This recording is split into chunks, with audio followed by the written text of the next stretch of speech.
بسم اللہ الرحمن الرحیم۔ بچوں، کل میں نے علم کلام رکھے جانے کی 7 وجہیں بیان کی تھی۔ 8ویں وجہ آج بیان کر رہا ہوں۔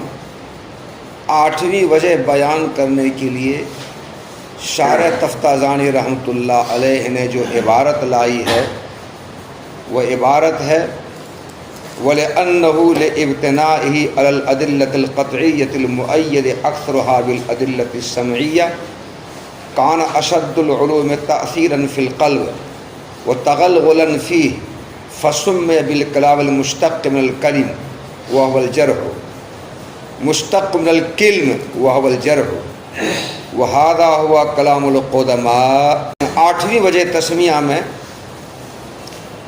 شارح تفتازانی رحمۃ اللہ علیہ نے یہ کہا ہے کہ علم کلام کے مباحث اور موضوعات کے جو دلائل ہیں وہ دلائل عقلی بھی ہیں، قطعی بھی ہیں۔ تو علم کلام کے مباحث اور مسائل کو ثابت کرنے کے لیے قطعی اور عقلی دلائل دیے گئے ہیں۔ علم کلام کے مباحث اور موضوعات کے اس بات کی بنیاد عقلی اور قطعی دلائل پر ہے، اور عقلی قطعی دلائل سے علم کلام کے مسائل کو ثابت کرنے کے بعد پھر اس عقلی قطعی دلائل کی تائید اور توثیق نقلی دلائل سے، قرآن و حدیث کے دلائل سے بھی ہوتی ہے۔ تو چونکہ علم کلام کے مسائل کی بنیاد عقلی قطعی دلائل پر ہے اور ان عقلی قطعی دلائل کی پھر تائید اور توثیق نقلی دلائل قرآن حدیث کے دلائل سے ہوتی ہے، اس لیے علم کلام لوگوں کے دلوں میں زیادہ مؤثر ہے، لوگوں کے دلوں میں تمام علوم میں یہ زیادہ اثر انداز ہے اور لوگوں کے دلوں میں زیادہ سرایت کرنے والا ہے۔ جس طرح کوئی اگر کسی پر تیر مارے یا گولی مارے تو گولی اور وہ تیر گوشت کو چھید کر کے اندر وہ گھس جاتا ہے اور زخمی کر ڈالتا ہے، اسی طرح علم کلام کے مسائل و مباحث جن کی بنیاد قطعی عقلی دلائل پر ہے، جن میں سے بیشتر کی دلائل نقلی دلائل سے ہی اثبات ہوتا ہے، تائید ہوتی ہے، اس لیے علم کلام تیر کی طرح، گولی کی طرح چیرتے ہوئے لوگوں کے دلوں میں گھس جاتا ہے، اثر کر جاتا ہے۔ اس لیے علم کلام کا نام علم کلام رکھا، جو کلام کلمن سے مشتق ہے، جس کلمن کی بناتا ہے زخمی کرنے کی، جسے تیر یا گولی زخمی کرتے ہوئے گوشت کو پھاڑتے ہوئے اندر گھس جاتا ہے، اسی طرح علم کلام کے موضوعات اور مباحث بھی دلوں کے اندر سرایت کر جاتے ہیں، پیوست کر جاتے ہیں، چپ جاتے ہیں، اندر گھس جاتے ہیں اور اس کا انکار نہیں کر سکتا ہے۔ اس لیے علم کلام کا نام علم کلام رکھا، جو کلام کلمن سے مشتق ہے، جس کا معنی زخمی کرنے کے آتا ہے۔ یہ 8ویں وجہ تسمیہ ہوئی۔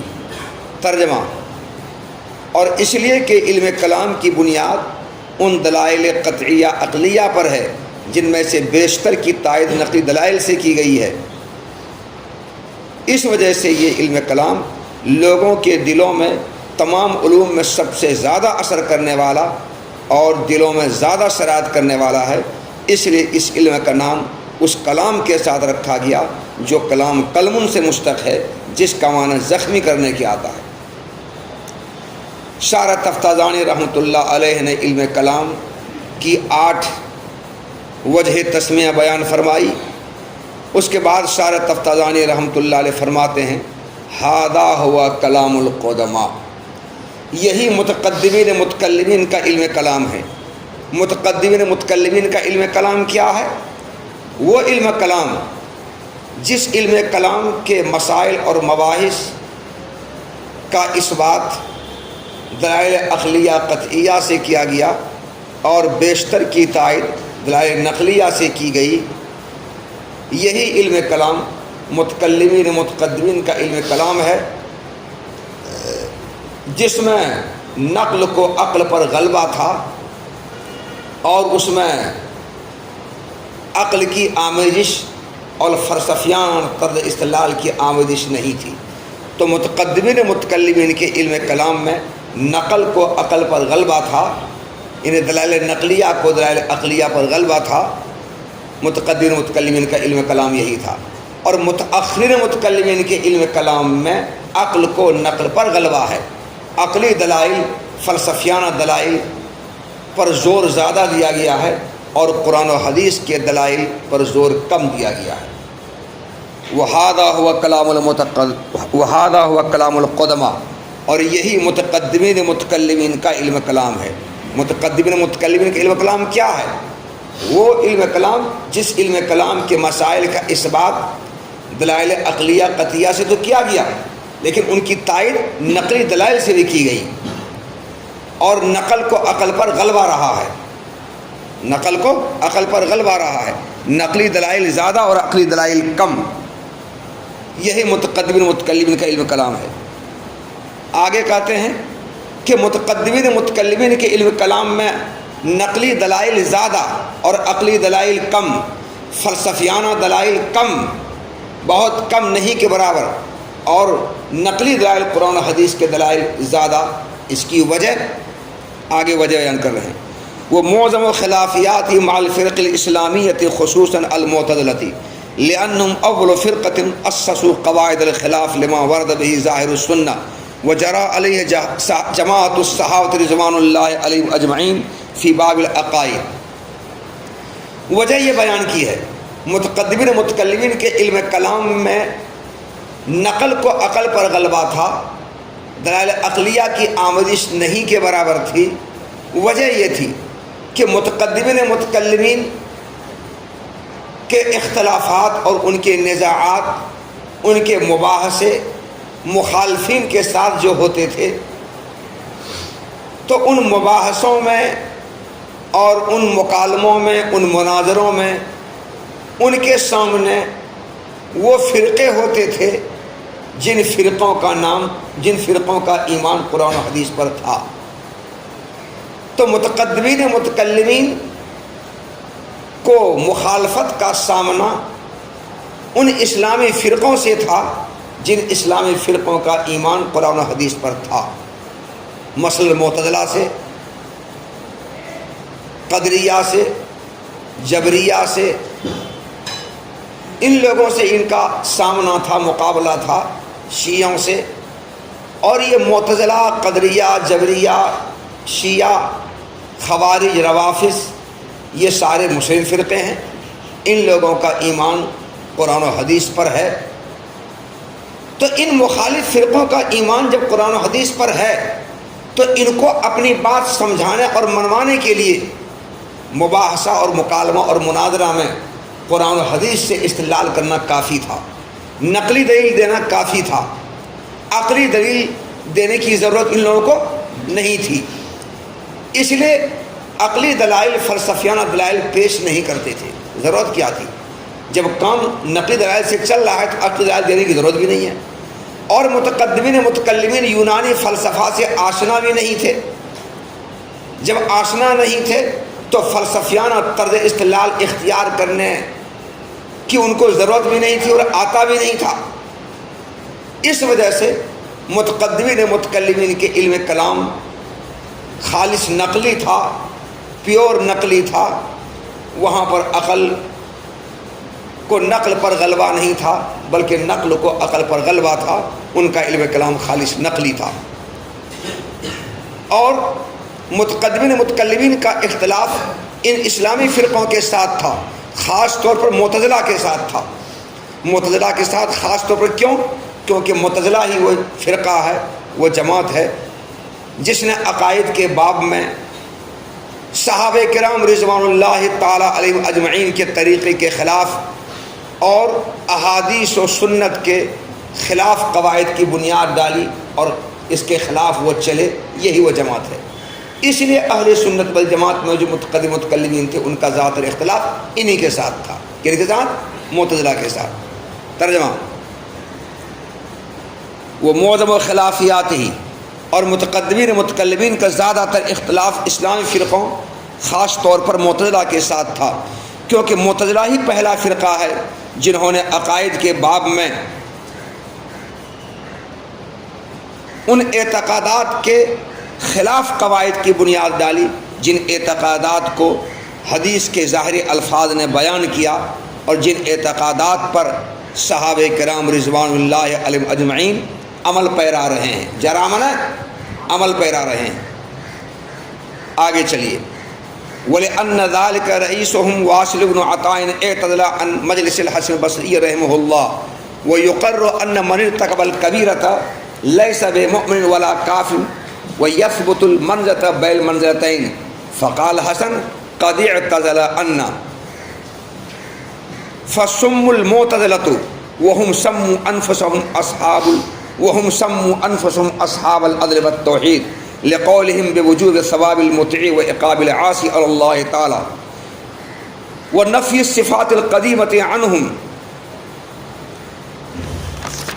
اتنی سو عبارت جو میں نے پڑھی ہے، اس عبارت میں معتزلہ کی بنیاد، مذہب اعتزال کی بنیاد کیسے پڑی، اسی کی تاریخ کو بیان کر رہے ہیں اتنی سی عبارت میں۔ تاریخ سمجھنے سے پہلے آپ پہلے معتزلہ کا اور اہل سنت والجماعت کا عقیدہ سمجھیے۔ اہل سنت والجماعت کا عقیدہ یہ ہے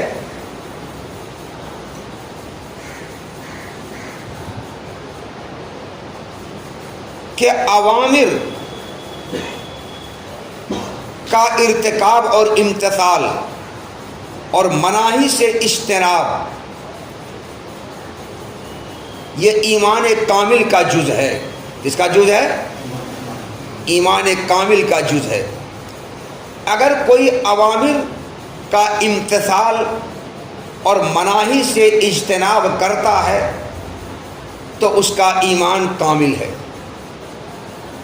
لیکن اگر اوامر کا امتثال نہیں کرتا ہے، مناہی سے اجتناب نہیں کرتا ہے، اوامر کے امتثال کو ترک کر دیتا ہے، مناہی سے اجتناب کو ترک کر دیتا ہے، تو ایسا آدمی مومن کامل نہیں ہے، اس کا ایمان کامل نہیں ہے، ایمان ناقص ہے، اور یہ مومن ناقص ہے۔ تو مومن ہے مگر مومن ناقص ہے، ایمان اس کے پاس ہے مگر ایمان ناقص ہے۔ یہ اہل سنت والجماعت کا عقیدہ ہے۔ یہ جو میں بولا اتنا سے بات میں آئی۔ معتزلہ کا عقیدہ یہ ہے کہ اوامر کا امتثال اور مناہی سے اجتناب حقیقت ایمان کا جز ہے، ایمان کامل کا جز نہیں ہے، حقیقت ایمان کا جز ہے۔ گویا ایک آدمی اگر اوامر کا امتثال کرتا ہے اور مناہی سے اجتناب کرتا ہے تو اس کے پاس ایمان ہے، وہ مومن ہے۔ اگر اوامر کا امتثال چھوڑ دیا، روزہ نماز حج زکوٰۃ اوامر ہیں، اس میں سے کسی کو ترک کر دیا، چھوڑ دیا، امتثال نہیں کیا، بجا نہیں لایا، اور مناہی سے اجتناب بھی نہیں کیا بلکہ مناہی کا ارتکاب کر لیا، اجتناب نہیں ارتکاب کیا، جتنے ممنوعات اور مناہی ہیں ان میں سے کسی کا ارتکاب کر لیا، تو معتزلہ کے نزدیک یہ شخص مومن ہی نہیں ہے، ایمان ہی اس کے پاس نہیں ہے۔ یہ نہیں کہ ایمان کامل نہیں ہے، ایمان ہی نہیں ہے، یہ نہیں کہ مومن کامل نہیں بلکہ مومن ہی نہیں ہے۔ تو معتزلہ کے نزدیک اوامر کا امتثال اور مناہی سے اجتناب حقیقت ایمان کا جز ہے۔ اگر یہ دونوں کام کر رہا ہے تو ایمان اس کے پاس ہے، یہ دونوں کام نہیں کر رہا ہے تو ایمان اس کے پاس ختم ہو گیا۔ اس لیے گناہ کبیرہ کا ارتکاب کرنے والا مرتکب کبیرہ معتزلہ کے نزدیک مومن نہیں ہے، ایمان اس کے پاس نہیں ہے، کیونکہ مناہی سے اجتناب اور اوامر کا امتثال حقیقت ایمان کا جز ہے، اور جب اوامر کا امتثال نہیں کیا تو گناہ کبیرہ ہوا کہ نہیں ہوا؟ مناہی سے اجتناب نہیں کیا بلکہ مناہی کا ارتکاب کر لیا تو گناہ کبیرہ ہوا کہ نہیں ہوا؟ تو جز فوت ہو گیا نا، اور جز کا فوت ہونا کل کے فوت ہونے کو مستلزم ہے، اس لیے جب یہ دونوں چیزیں ختم ہو گئی تو ایمان اس کے پاس ختم ہو گیا، ایمان نہیں رہا، وہ مومن نہیں رہا۔ تو اہل سنت والجماعت کے نزدیک یہ مومن ہے، مگر معتزلہ کے نزدیک یہ مومن نہیں ہے۔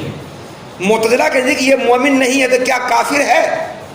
معتزلہ کہتے ہیں یہ کافر بھی نہیں ہے، کیونکہ معتزلہ کے نزدیک کفر کی حقیقت ما جاء بہ النبی علیہ السلام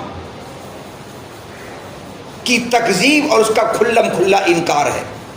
ما جاء بہ النبی علیہ السلام کی تکذیب اور اس کا کھلم کھلا انکار ہے، یہ ہے کفر کی حقیقت۔ تو اب اگر کوئی مسلمان اوامر کا امتثال نہیں کیا یا مناہی کا ارتکاب کر لیا، اجتناب نہیں کیا، تو اس سے یہ لازم نہیں آتا ہے کہ اوامر کے ترک پر رسول اللہ صلی اللہ علیہ وسلم کی جو وعید ہے اس وعید کو جھٹلاتا ہو، یا مناہی کے ارتکاب پر رسول اللہ صلی اللہ علیہ وسلم نے جو وعید بیان کی ہے اس کو جھٹلا رہا ہو، اس لیے لازم نہیں آتا ہے۔ اور یہ بھی لازم نہیں آتا ہے کہ رسول اللہ صلی اللہ علیہ وسلم کی وعید کا کھلم کھلا انکار کر رہا ہو، یہ لازم نہیں آتا، بلکہ اگر کوئی اوامر کا امتثال نہیں کر رہا ہے اور اس کے سامنے کوئی کچھ کہے گا تو چپ چاپ کھڑا رہے گا، جواب نہیں دے گا، لاجے شرمے۔ نماز قائم پڑھتے ہو جی، چپ چاپ وہ رہے گا، بات نہیں بنائے گا زیادہ، اس کا مطلب اندر سے وہ شرمندہ ہے۔ یا کوئی گناہ اس نے کر لیا اور کسی کو معلوم ہوگا کوئی کچھ کہہ رہا ہے تو کوشش کرے گا میرا گناہ یہ چھپ جائے، ظاہر نہ ہو۔ اگر معلوم بھی کسی طرح سے ہو گیا تو وہ بہت زیادہ گڑ جائے گا نیچے زمین میں، چھپے گا، وہ اپنے آپ کو سامنے نہیں آئے گا، اس کا اندر میں شرمندہ ہے۔ تو اگر کھلم کھلا انکار کرتا، اے چھوڑو ہٹاؤ، تکذیب کرتا، تو ایسا کرتا وہ نہیں۔ تو اگر کوئی اوامر کا امتثال نہیں کر رہا ہے یا مناہی کا ارتکاب کر رہا ہے، اجتناب نہیں کر رہا ہے، تو گناہ کبیرہ کا ارتکاب کیا؟ اس سے یہ لازم نہیں آتا ہے کہ رسول اللہ صلی اللہ علیہ وسلم نے جو وعید بیان کی ہے اس کو جھٹلا رہا ہے اور اس وعید کا کھلم کھلا انکار کرے، اس سے لازم نہیں آتا ہے۔ اس لیے معتزلہ کے نزدیک کوئی مسلمان اگر گناہ کبیرہ کا ارتکاب کرتا ہے تو اس ارتکاب کرنے سے وہ کافر نہیں ہوگا، کافر نہیں ہوگا، مومن تو نہیں رہا مگر کافر بھی نہیں ہوگا، بلکہ ایمان و کفر کے درمیان میں وہ رہے گا۔ کس میں رہے گا؟ ایمان و کفر کے درمیان رہے گا، وہ نہ مومن رہے گا نہ کافر ہوگا۔ یہ بات سمجھ میں آئی؟ معتزلہ اور اہل سنت والجماعت دونوں کا عقیدہ الگ الگ ہے۔ اس کو سمجھنے کے بعد اب آپ یہ سمجھیے، واصل ابن عطا یہ معتزلہ فرقے کا سرغنہ ہے، گرو گھنٹال ہے، معتزلہ فرقے کا بانی ہے، مؤسس ہے، فولڈر ہے۔ یہ حسن بصری رحمۃ اللہ علیہ کا شاگرد ہے۔ واصل ابن عطا کی پیدائش 80 ہجری میں ہوئی ہے، اس کی وفات 131 ہجری میں ہوئی ہے۔ حضرت حسن بصری رحمۃ اللہ علیہ کی پیدائش 21 ہجری میں ہوئی ہے اور وفات 110 ہجری میں ہوئی ہے۔ تو واصل ابن عطا حضرت حسن بصری رحمۃ اللہ علیہ کا شاگرد ہے۔ حضرت حسن بصری رحمۃ اللہ علیہ درس دے رہے ہیں، سبق پڑھا رہے ہیں، بہت سے شاگرد وہاں پر موجود ہیں، انہی میں واصل ابن عطا بھی ہے۔ ایک شخص نے اٹھ کر کے سوال کیا حضرت حسن بصری رحمۃ اللہ علیہ سے کہ حضرت کوئی یہ کہتا ہے کہ گناہ کبیرہ کا ارتکاب کرنے سے ایمان سے خارج ہو جاتا ہے، ایمان سے نکل جاتا ہے، مومن نہیں رہتا ہے۔ اور کوئی یہ کہتا ہے کہ کتنوں ہی گناہ کرتے رہو کچھ بگڑنے والا نہیں ہے، کچھ ہونے والا نہیں ہے، وہ حسب سابق مومن رہے گا، ایمان سے نکلے گا نہیں، جیسے پہلے مومن تھا گناہ کبیرہ کے ارتکاب کے بعد بھی مومن رہے گا۔ حضرت ہم کس کی بات مانیں، کس کی بات سنیں؟ کوئی یہ کہتا ہے، کوئی یہ کہتا ہے۔ حسن بصری رحمۃ اللہ علیہ نے سر جھکایا، خاموش رہے تھوڑی دیر اور کوئی جواب نہیں دیا۔ اتنے میں واصل ابن عطا کھڑا ہوا اور کھڑا ہو کر یہ کہا کہ گناہ کبیرہ کا ارتکاب کرنے والا ایمان سے نکل جاتا ہے، مومن نہیں رہتا ہے۔ جیسے ہی انہوں نے کہا کہ مومن نہیں رہتا، ایمان سے نکل جاتا ہے، ویسے ہی حضرت حسن بصری رحمۃ اللہ علیہ نے ان کو کہا گیٹ آؤٹ، میرے در سے تم نکل جاؤ، میرے سبق سے تم نکل جاؤ، جی میرے سبق سے تم نکل جاؤ، گیٹ آؤٹ۔ حضرت حسن بصری رحمۃ اللہ علیہ نے اسی وقت واصل بن عطا اور ان کے ماننے والوں کا نام معتزلہ رکھا۔ معتزلہ کا مطلب، معتزلہ نے کہ معتزلہ اسم فاعل کا صیغہ، مذہب حق اور جماعت حقہ سے الگ ہو جانے والا، علیحدہ ہو جانے والا، برطرف ہو جانے والا۔ گویا واصل بن عطا اور اس کے ماننے والے جماعت حقہ سے الگ ہو گیا، الحادیث نے اختیار کر لی۔ حسن بصری رحمۃ اللہ نے اسی وقت سے ان کا نام کیا رکھ دیا؟ معتزلہ نام رکھ دیا۔ بس معتزلہ فرقے کی بنیاد پڑ گئی۔ واصل عطا مذہب اعتزال کا بانی ہے، اسی کا مؤسس اور فولڈر ہے، اور واصل عطا اور ان کے ماننے والوں نے اپنا نام معتزلہ نہیں رکھا، اپنا نام اصحاب العدل والتوحید رکھا۔ کیا رکھا؟ ارے صحابہ منافقین کو منافق کہا کرتے تھے، مگر منافقین اپنے آپ کو کیا کہتے تھے؟ نحن مصلحون، یہ کہتے تھے۔ کیا کہتے تھے؟ ہم ہی تو اصلاح کرنے والے ہیں، ہم ہی سماج سدھارک ہیں، تو ہم مفسد معاشرہ نہیں بلکہ مصلح معاشرہ ہیں۔ تو وہ منافقین تھے، صحابہ ان کو منافقین سمجھتے تھے، مگر وہ اپنے آپ کو مصلح کہا کرتے تھے۔ حسن بصری رحمۃ اللہ علیہ نے ان کو معتزلہ نام رکھا، مگر انہوں نے اپنے آپ کو اصحاب العدل والتوحید نام رکھا۔ گویا ہم عدل و توحید والے ہیں۔ اصحاب العدل نام کیوں رکھا؟ کیونکہ یہ معتزلہ اس بات کے قائل ہیں کہ اطاعت گزار بندوں کو اللہ پر ثواب دینا واجب ہے اور گنہگاروں کو سزا دینا اللہ پر واجب ہے، اور یہی عدل کا تقاضا بھی ہے۔ جو اللہ کے اطاعت گزار بندے ہیں ان کو ثواب دینا، نیکی دینا، بدلہ دینا، یعنی جنت دینا، جنت داخل کرنا اللہ پر واجب ہے، اور جو گنہگار ہیں اس کو عذاب دینا، عقاب دینا، سزا دینا، جہنم میں داخل کرنا اللہ پر واجب ہے۔ عدل کا تقاضا یہی ہے، انصاف کا تقاضا یہی ہے، جو گنہگاروں کو اللہ سزا دے، جہنم میں بھیجے، اور اطاعت گزاروں کو اللہ تعالیٰ ثواب دے، نیکی دے، جنت میں بھیجے۔ عدل کا تقاضا یہی ہے، اور میرا مذہب، میرا مسلک یہی ہے۔ گویا جو عدل کا تقاضا وہی میرا عقیدہ، میرا مسلک ہے، اس لیے ہم اصحاب العدل کہلائے۔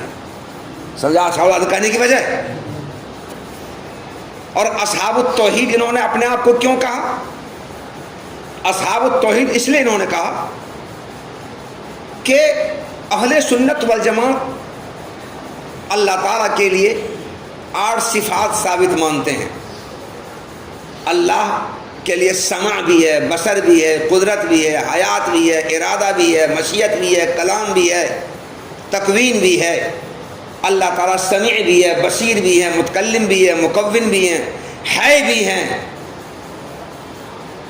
سمیع بھی ہے، بصیر بھی ہیں، مرید بھی ہیں، شائی بھی ہیں، سب کچھ اللہ تعالیٰ ہے، قادر بھی ہیں۔ تو علم، قدرت، سمع، بصر، ارادہ، مشیت، تکوین، کلام، حیات، یہ 8 صفات ہیں۔ اہل سنت والجماعت اللہ تعالیٰ کے لیے ان 8 صفات کو ثابت مانتے ہیں، اور اہل سنت والجماعت کہتے ہیں کہ اللہ تعالیٰ سمیع بھی ہے، بصیر بھی ہے، متکلم بھی ہے، شائی بھی ہے، مرید بھی ہے، مکون بھی ہے، قادر بھی ہے بھی ہے، وغیرہ وغیرہ۔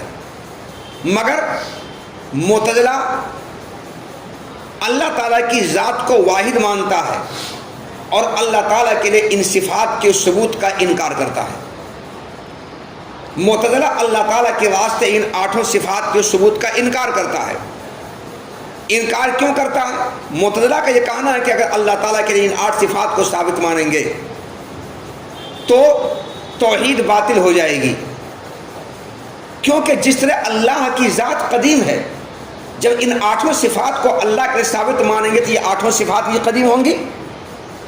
جب ذات قدیم تو صفات قدیم، یہ ہو نہیں سکتا ہے کہ ذات قدیم ہو صفات حادث ہو، ایسا ہو نہیں سکتا ہے۔ اور اللہ کی ذات قدیم ہے تو جو اللہ تعالیٰ کے صفات ثابت مانیں گے وہ بھی قدیم ہوگی۔ تو اس طرح قدمہ کا متعدد ہونا لازم آئے گا، اور توحید یہ ہے کہ قدیم صرف ایک ہو، اور یہاں قدیم کئی ہو رہے ہیں، تو تعدد قدمہ لازم آیا، قدیم کا چند ہونا لازم آیا۔ یہ توحید کے منافی ہے، توحید کے خلاف ہے، توحید باطل ہو رہی ہے۔ یہ توحید کے خلاف کیوں ہوا؟ توحید باطل کیوں ہوئی؟ اللہ تعالیٰ کے واسطے ان 8 صفات کو ثابت ماننے سے۔ تو توحید کو بچانے کے لیے معتزلہ نے اللہ تعالیٰ کے واسطے ان 8 صفات کے ثبوت کا انکار کر دیا، جو 8 صفات سب کے سب قدیم ہیں۔ تو توحید کو بچانے کے لیے، اللہ کے ایک ہونے کو بچانے کے لیے، اس کی وحدانیت کو بچانے کے لیے اللہ تعالیٰ کے واسطے ان 8 صفات کے ثبوت کا انکار کر دیا۔ اس لیے ان لوگوں نے اپنے آپ کو اصحاب التوحید کہا۔ تو اصحاب العدل کہنے کی وہ وجہ ہے اور اصحاب التوحید کہنے کی یہ وجہ ہے۔ تو حسن بصری رحمۃ اللہ علیہ نے ان کا نام کیا رکھا؟ معتزلہ، الگ ہو جانے والا، مذہب حق سے، جماعت حقہ سے الگ ہو جانے والے، یہ لوگ الگ ہو گئے، اور ان لوگوں نے اپنا نام اصحاب العدل والتوحید رکھا۔ مگر اہل سنت والجماعت نے معتزلہ کو ان پر طنز کستے ہوئے کہا کہ اے معتزلہ، یہ جو کہتے ہو کہ اطاعت گزار بندوں کو ثواب دینا، جنت دینا اللہ پر واجب ہے، گنہگاروں کو جہنم دینا، عقاب دینا اللہ پر واجب ہے، کیا اللہ تعالیٰ کوئی رشتہ دار ہے تمہارا کیا کہ جو دعوے کرے گا؟ اگر اطاعت گزار بندوں کو اللہ تعالیٰ جہنم میں داخل کر دے، کس کو؟ اطاعت گزار بندوں کو، جتنے حاجی نمازی سب کو اللہ تعالیٰ جہنم میں داخل کر دے، تو یہ عین عدل ہے۔ کیا یہ اللہ کا عدل ہوگا۔ اور اگر اللہ تعالیٰ اطاعت گزار بندوں کو، روزہ نماز حج زکوٰۃ کرنے والوں کو جنت میں داخل کر دے، ثواب دے دے، یہ اللہ کا فضل ہوگا، وہ عدل ہوگا، یہ فضل ہوگا۔ اللہ پر کوئی واجب نہیں ہے۔ اور جتنے انسان ہیں سب اللہ تعالیٰ کی مخلوق ہیں، اور سب اللہ کے مملوک ہیں، اور اللہ سب کا مالک ہے۔ مکلف تو یہاں 2 ہی مخلوق نہ ہے، جنات اور انسان۔ یہ جنات انسان جتنے سب اللہ کے مملوک ہیں، اور اللہ مالک ہے، اور مالک کو اپنے مملوک میں جس طرح چاہے تصرف کرنے کا حق ہے۔ مملوک کو یہ اختیار نہیں ہے کہ مالک پر اعتراض کرے۔ اسے تمام انسان اور جنات کو اللہ تعالیٰ جہنم میں داخل کر دے، چاہے کتنا ہی اطاعت گزار ہو، یہ عین عدل ہوگا، اور اگر جنت میں پہنچا دے تو یہ فضل ہوگا۔ اللہ پر کچھ واجب نہیں ہے۔ یہ تو جواب دیا ان کو اس عقیدے کا کہ اطاعت گزار بندے کو جنت میں داخل کرنا اور گنہگاروں کو جہنم میں داخل کرنا اللہ پر واجب، اس کا جواب دیا اہل سنت والجماعت نے معتزلہ کو۔ معتزلہ نے اہل سنت والجماعت کے عقیدے کے برخلاف اللہ تعالیٰ کے واسطے صفات قدیمہ کے ثبوت کا جو انکار کیا، کیوں انکار کیا؟ توحید کو بچانے کے لیے۔ اس کا جواب اہل سنت والجماعت نے معتزلہ کو یہ دیا کہ معتزلہ سن لو، صفات قدیمہ کو اللہ تعالیٰ کے لیے ثابت ماننے سے توحید باطل نہیں ہوتی ہے، جس کو بچانے کے لیے تم صفات قدیمہ کا انکار کر گئے۔ توحید یہ نہیں ہے کہ اللہ کی ذات ایک ہو اور اس کے ساتھ کوئی صفت نہ ہو، بلکہ توحید تو یہ ہے کہ اللہ کی ذات ایک ہو اور وہ ذات قدیم ہو۔ اللہ کی ذات ایک ہو اور وہ ایک ذات قدیم ہو۔ اگر ذوات چند ہو گئے اور وہ قدیم ہے سب، تو ذوات قدیمہ کے متعدد ہونے سے توحید باطل ہوگی۔ ذوات قدیمہ کے چند ذات ہیں اور سب کے سب قدیم ہیں، اس سے توحید باطل ہوگی، کیونکہ توحید یہ ہے کہ ذات صرف ایک اور وہ قدیم ہو، یہ ہے توحید۔ تو توحید باطل ہوگی ذوات قدیمہ کے متعدد ہونے سے، اور ہم اللہ تعالیٰ کی ذات کو ایک مانتے اور قدیم مانتے ہیں، تو ذات قدیم تو ایک ہی مانتے ہیں، البتہ ان کے لیے صفات قدیمہ کو ہم ثابت مانتے ہیں۔ تو صفات قدیمہ کو ثابت ماننے سے زیادہ ایک ذات قدیم مع صفات قدیمہ کو ماننا لازم آتا ہے، مگر ذوات قدیمہ کا متعدد ہونا لازم نہیں آتا ہے۔ تو صفات قدیمہ کو اللہ تعالیٰ کے ثابت ماننے سے زیادہ ایک ذات قدیم کو ہم مان رہے ہیں اور ان کے ساتھ چند صفات قدیمہ کو مان رہے ہیں، یہی لازم آ رہا ہے۔ یہ توحید کے منافی نہیں ہے، یہ توحید کے خلاف نہیں ہے، اس سے توحید باطل نہیں ہوگی۔ توحید باطل اس بات سے ہوگی کہ ہم ذات چند مانیں اور سب کو قدیم مانیں، تو ذوات قدیمہ کا متعدد ہونا ہم مانیں، اس سے توحید باطل ہوگی، یہ ہے توحید کے منافی۔ ہم اللہ تعالیٰ کے صفات قدیمہ کو ثابت اگر مانتے ہیں، اس سے توحید باطل نہیں ہوتی ہے۔ تو صفات قدیمہ کو اللہ کے ثابت ماننے سے توحید باطل نہیں ہوگی۔ جس سے توحید باطل ہوتی وہ لازم نہیں آ رہا ہے، اور جو لازم آ رہا ہے اس سے توحید باطل نہیں ہو رہی ہے۔ اللہ تعالیٰ کی صفات قدیمہ کو ثابت ماننے سے زیادہ ایک ذات کو قدیم ماننا لازم آ رہا ہے، اور ان کے ساتھ چند صفات قدیمہ کو ماننا لازم آ رہا ہے، اس سے توحید باطل نہیں ہوتی ہے۔ تو صفات قدیمہ کو اللہ کا ثابت ماننے سے توحید باطل نہیں ہو رہی ہے۔ اور توحید باطل کس سے ہوگی؟ جب ذوات قدیمہ چند ہوں تب۔ تو جس سے توحید باطل ہوگی، صفات قدیمہ کو اللہ تعالیٰ کے ثابت ماننے سے توحید باطل نہیں ہو رہی ہے۔ جس سے توحید باطل ہوگی وہ لازم نہیں آ رہا ہے، اور جو لازم آ رہا ہے اس سے توحید باطل نہیں ہوگی۔ صفات قدیمہ کو اللہ تعالیٰ کے ثابت ماننے سے جو لازم آ رہا ہے اس سے توحید باطل نہیں ہوگی، اور جس سے توحید باطل ہوگی وہ لازم نہیں آ رہا۔ تو اے معتزلہ، اللہ تعالیٰ کے واسطے صفات قدیمہ کو ثابت ماننے سے زیادہ ایک ذات قدیم اور اس کے ساتھ چند صفات قدیمہ کو ماننا لازم آ رہا ہے، اس سے توحید باطل نہیں ہوگی۔ توحید باطل کس سے ہوگی؟ چند ذوات قدیمہ کو ہم مانیں، اس سے توحید باطل ہوگی، اور چند ذوات قدیمہ کو تو ہم نہیں مان رہے، ذات قدیمہ تو ایک ہی مان رہے ہیں۔ تو صفات قدیمہ کو ماننے سے توحید باطل نہیں ہوگی۔ یہ جواب دیا اہل سنت والجماعت نے معتزلہ کو۔ پھر معتزلہ پر اہل سنت والجماعت نے طنز کرتے ہوئے کہا کہ واہ رے واہ معتزلہ، توحید کو بچانے کے لیے تم نے اپنے آپ کو اصحاب العدل کہا، اور عدل کو بچانے کے لیے اپنے آپ کو اصحاب التوحید کہا۔ تمہارے توحید سے عدل باطل ہو جاتا ہے اور عدل سے توحید باطل ہو جاتی ہے۔ دیکھو، تم نے اللہ تعالیٰ کے لیے صفات قدیمہ کا انکار کیا کہ نہیں کیا؟ اے معتزلہ، جب صفات قدیمہ کا انکار کیا تو اللہ تعالیٰ کے لیے صفت کلام کا بھی انکار ہوا، کیونکہ کلام بھی اللہ کی صفت ہے، اس کا تم نے انکار کیا۔ اور جب اللہ تعالیٰ کے لیے صفت کلام کا تم نے انکار کیا تو اللہ تعالیٰ کی جانب سے امر و نہی کا انکار ہوا۔ جب امر و نہی کا انکار ہوا تو اللہ تعالیٰ نے نہ کوئی امر کیا ہے نہ کوئی نہیں کی ہے۔ جب اللہ نے کوئی امر بھی نہیں کیا، کوئی نہیں بھی نہیں کی ہے، تو اگر کوئی آدمی نماز نہیں پڑھتا ہے تو اس میں بندے کا کوئی قصور نہیں ہے، کیونکہ اللہ نے تھوڑی اقیموا الصلاۃ کہا ہے۔ جب اللہ نے نہیں کی ہے تو کوئی بندہ اگر زنا کے قریب ہو جاتا ہے، زنا کر لیتا ہے، تو وہ گنہگار نہیں ہوگا، اس کا کوئی قصور نہیں ہے، کیونکہ اللہ نے زنا سے منع ہی نہیں کیا ہے، اللہ نے شراب پینے سے منع ہی نہیں کیا ہے، اللہ نے جوا کھیلنے سے منع ہی نہیں کیا ہے، اللہ نے سور کا گوشت کھانے سے منع ہی نہیں کیا ہے، روکا ہی نہیں ہے، کوئی نہیں ہے ہی نہیں اس کی طرف سے۔ جب نہیں ہے اور یہ سارا کام کر لیا تو بندے کا پھر کوئی قصور نہیں ہے۔ جب اللہ کی جانب سے کوئی امر نہیں، کوئی نہیں، تو اگر وہ روزہ نماز نہیں کرتا تو کوئی قصور نہیں، اور یہ سارا کام غلط کر لیتا تو کوئی گناہ نہیں، کوئی قصور نہیں اس کا۔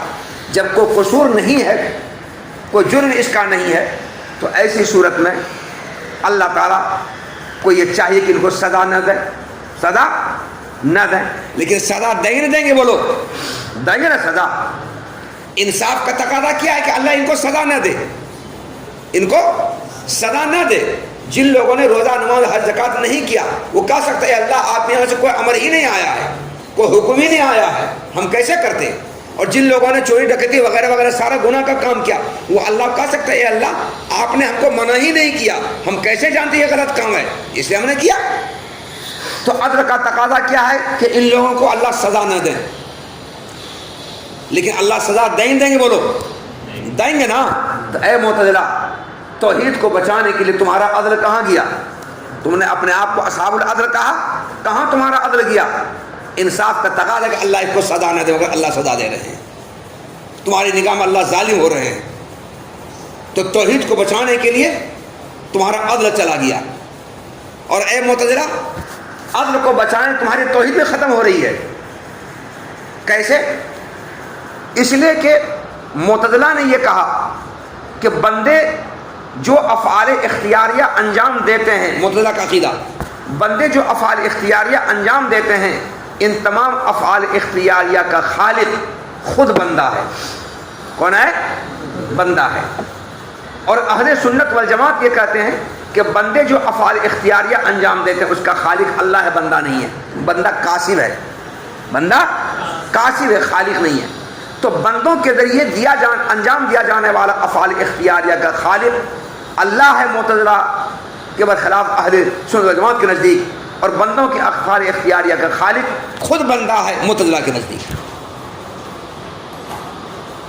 معتزلہ نے یہ کہا کہ افعال اختیاریہ جو بندے انجام دیتے ہیں اس کا خالق خود بندہ ہے، اللہ نہیں ہو سکتا۔ کیوں نہیں ہو سکتا اللہ؟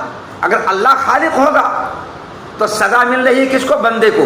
ارے چوری ڈکیتی وغیرہ یہ سارا کام کر رہا ہے، یہ سارے کام کا خالق کون؟ بندہ ہے۔ اگر اللہ ہوگا تو سزا ہو رہی ہے بندے کو، کام کیا اللہ نے، سزا ہو رہی ہے بندے کو۔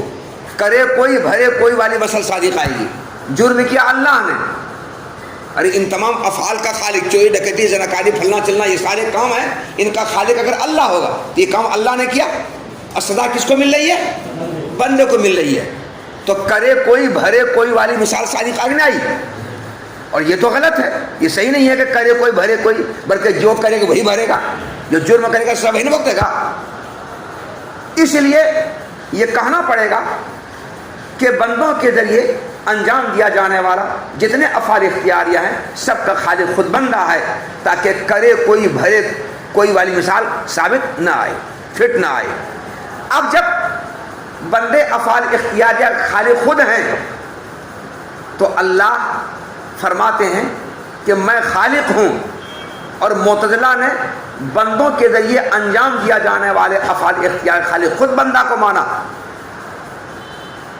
تو خالقیت میں معتزلہ نے بندوں کو اللہ کے شریک کیا، کیا نہیں کیا؟ خالق ہونے میں معتزلہ نے بندوں کو اللہ کے شریک کیا، تو معتزلہ مشرک ہو گئے۔ تب مشرک ہو گئے توحید ختم ہو گئی۔ اے معتزلہ، عدل کو بچانے کے چکر میں تمہاری توحید کیا ہو گئی؟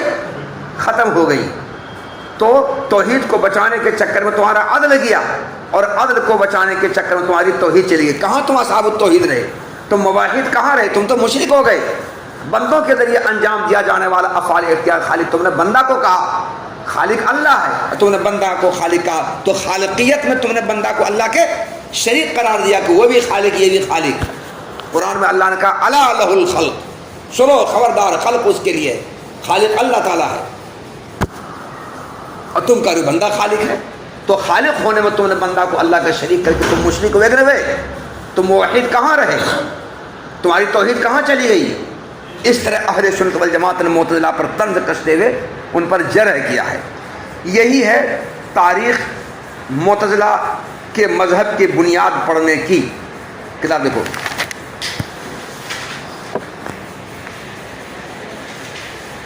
وذالک، اور مذہب اعتزال کی بنیاد پڑھنے کی وجہ یہ ہے کہ معتزلہ کا سردار واصل بن عطا تھا جو حسن بصری رحمۃ اللہ علیہ کی مجلس سے الگ ہو گیا، اور واصل بن عطا اس بات کو ثابت کرتا تھا کہ جس نے گناہ کبیرہ کا ارتکاب کیا وہ مومن بھی نہیں اور کافر بھی نہیں ہے، اور ایمان و کفر کے درمیان واسطہ ثابت کرتا تھا.